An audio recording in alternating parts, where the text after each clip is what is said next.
Congo virus کے حوالے سے پورے صوبے میں جس طرح کانگو وائرس کے کنٹرول کے لیے حفاظتی تدابیر اختیار کی جا رہی ہیں، اسی سلسلے میں ڈی خان میں بھی ہم نے 5 چیک پوسٹ متعین کی ہیں جو پنجاب سے آنے والے جتنے جانور ہیں ان سب پہ سپرے کیے جا رہے ہیں۔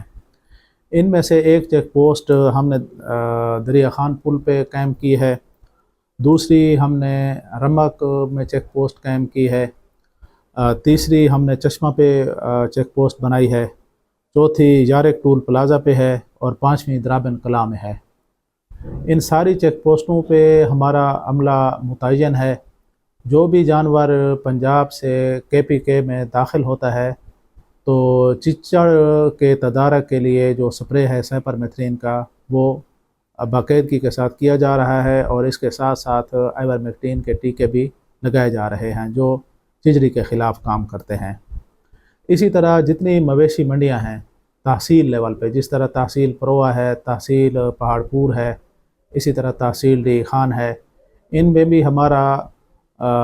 سٹاف بڑی مستعدی کے ساتھ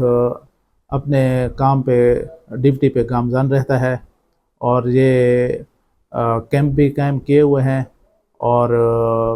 جو بھی جانور بیمار ہوتا ہے اس کو بر وقت طبی امداد بھی دی جا رہی ہے، اور اس کے ساتھ ساتھ کانگوں کا سپرے بھی کیا جا رہا ہے۔